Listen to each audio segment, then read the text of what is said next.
মা তুই এখানে? আমি আকরাম, ফরিদপুরের সন্তান। যারা আমার নাটক বা শর্ট ফিল্ম দেখতে চেয়েছিলেন, এই দেখেন, এখন থেকে প্রতিনিয়ত পাবেন। তুই বলা যাবে না। আবারও তুই করে বলছিস?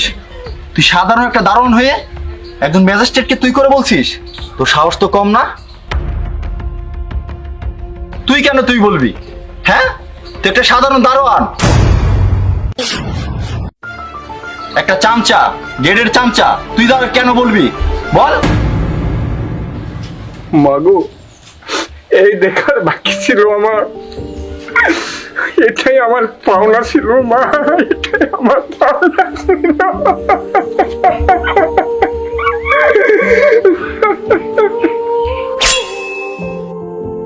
ও মা,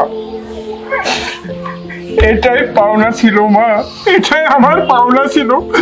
তোর সামনে আমাকে একজন হাত উঠালো, তুই কিছুই করতে পারলি না মা, তুই কিছুই করতে পারলি না মা। কিছুই করতে পারলি না। বাহ, তুই তো ভালো অ্যাক্টিং করতে পারিস। যাত্রা করলে তো ভালোই করবি। আবার নাকে কানতেছিস? হ্যাঁ, তুই নাকে কানতেছিস? এই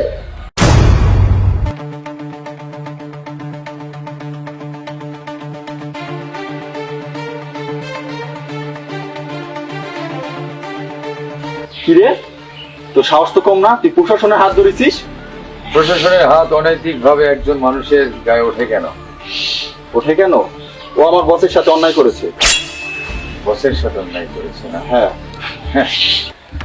কি খবর miss Sharmin Sultana, magistrate of on this area? এই বেটা, তুই আমার বসের নাম ধরে বলতেছিস? তোর সাহস তো কম না। আবে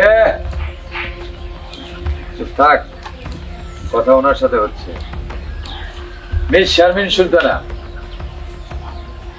বাবাকে নিজের কিছু লোকজন এভাবে গায়ে হাত দিচ্ছে, কিছুই বলার নেই আপনার। আপনার বাবা আপনাকে কোলে পিঠে করে মানুষ করেছে।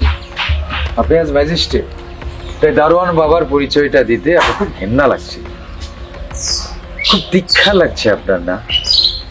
অথচ এই বাবা যখন আপনাকে কোলে পিঠে করে মানুষ করেছে, তখন খারাপ লাগে না? তার কিন্তু এক চুলও খারাপ লাগে না। পড়াশোনা করিয়ে আপনাকে ম্যাজিস্ট্রেট বানাইছে, আপনার অফিসারদের সামনে আপনি আপনার বাবা দারোয়ান এই পরিচয়টুকু দিতে আপনার ঘেন্না লাগে, তাই না? কি হবে এত কিছু? এত সম্মান নিয়ে কবরে যাবেন? কাপড়ের পকেট আছে।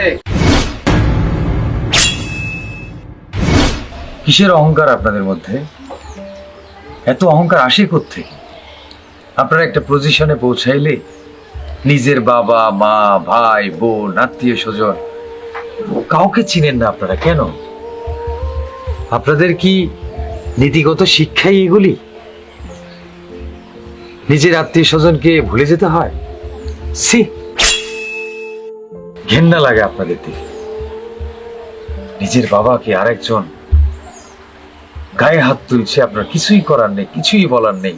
আপনি একটা পজিশনে আছেন, উষ্টা মারি আপনাদের পজিশনকে। ছি, কি হবে এসব? এই বেটা, তোর বকবকানি থামা। Just shut up mister Mamun. এতক্ষণ যাবত আপনি যাকে দারোয়ান বলে গণ্য করেছেন, তিনি আর কেউ নয়, আমার জন্মদাতা পিতা।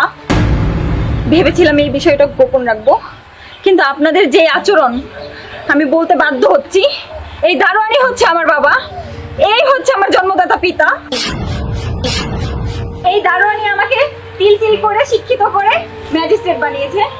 আমি গর্ব করি আমি একজন দারোয়ানের সন্তান, আমি একজন দারোয়ানের সন্তান।